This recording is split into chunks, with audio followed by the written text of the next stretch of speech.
When you step onto an airplane, you place your trust in the hands of the pilots responsible for your safety and the smooth operation of the flight.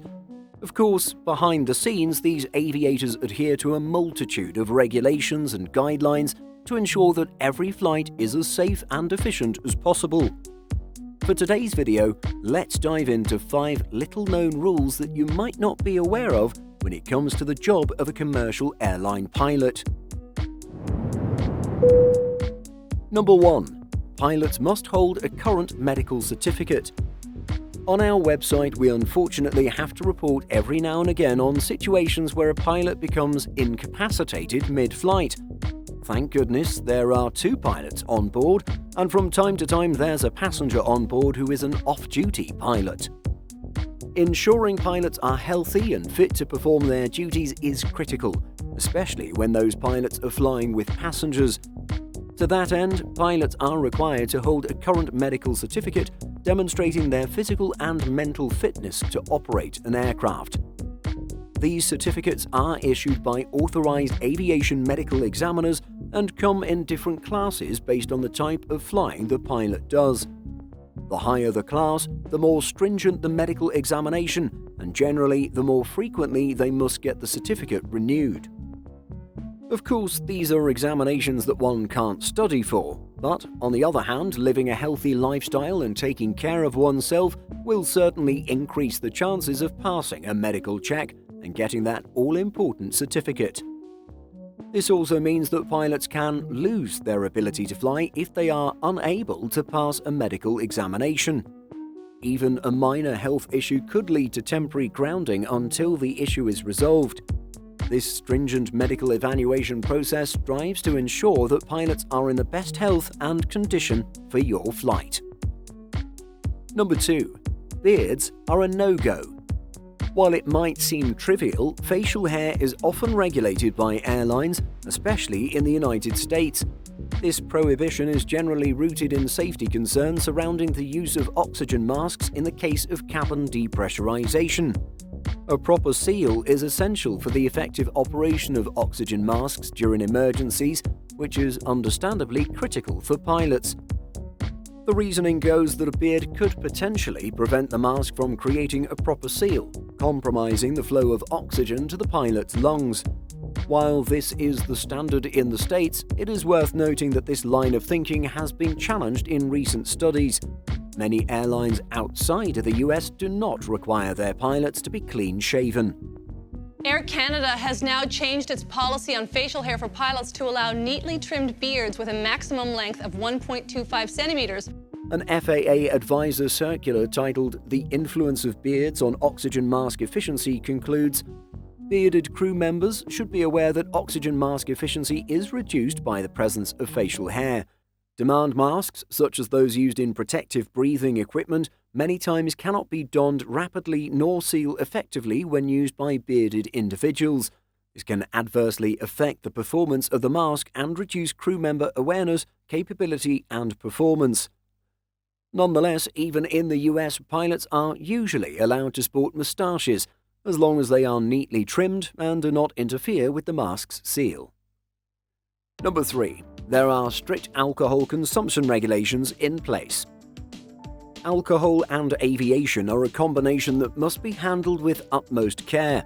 The FAA says pilots are not permitted to have even a sip of alcohol within 8 hours of flying. This zero-tolerance policy, often referred to as the quote, bottle-to-throttle rule, ensures that pilots are completely sober and in full control when operating an aircraft. It takes into consideration the effects of alcohol on cognitive functions, reaction times, and decision-making abilities, which are all critical during flight. Such a regulation serves as a reminder of the heavy responsibility pilots carry and the need for a clear mind when navigating the skies. That's funny though, they only found 2 bottles. Why's that? I drank 3. Unfortunately, we've had to cover 2 stories in recent times where a pilot has been caught with an unacceptable blood alcohol level. In June 2023, Delta Airlines was forced to cancel a flight from Edinburgh, Scotland to New York JFK at the last minute after a pilot was arrested by police. The month after, a United Airlines pilot that turned up for work 6 times over the legal blood alcohol limit in Europe was banned from flying for a year by a Paris court. A breathalyzer test conducted by authorities showed a blood alcohol level of 1.12 grams per litre or 0.132%. This is more than 3 times the Federal Aviation Administration or FAA limit and nearly 6 times the limit set by EASA. Number 4 is the sterile cockpit rule. When the aircraft is in critical phases of flight, such as taxiing, takeoff, landing, and flight operations below 10,000 feet, the FAA requires pilots to maintain a quote-unquote sterile cockpit. This means that they cannot engage in non-essential duties, activities, or conversations unrelated to the flight. The focus during these crucial moments must remain solely on the safe operation of the aircraft. The sterile cockpit rule acknowledges that distractions during critical phases can have serious consequences. By enforcing this rule, pilots ensure that their attention is entirely dedicated to the intricate tasks at hand, minimizing the risk of errors due to distractions. This means that not even small talk and casual conversation is allowed during a sterile cockpit period. The concept of a sterile cockpit was a hot topic in India this year, following the incident that saw a flight deck violation during an Air India flight between Dubai and Delhi.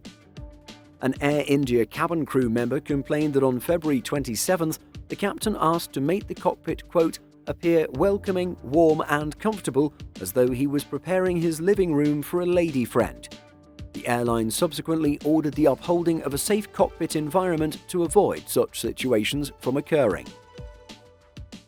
And finally, number 5 has to do with flight time and rest regulations. Pilots' work hours are carefully regulated to prevent fatigue-related issues that could compromise flight safety. In the United States, airline pilots are allowed to fly for up to 8 hours within a 24-hour period. If there are 2 pilots on board, they can extend their flight time to up to 10 hours. However, these limits are accompanied by mandatory rest periods. After completing their flying duties, pilots must rest for a minimum of 16 hours. This period of downtime is crucial for ensuring that pilots are well rested and alert for their next flight. Fatigue is a significant concern in aviation, as tired pilots are more prone to making errors and poor decisions.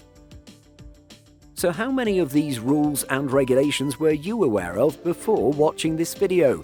Were there any surprises for you? Share your thoughts by leaving a comment. Simple Flying publishes over 150 articles every week. If you're looking for the latest aviation news and insights, visit simpleflying.com.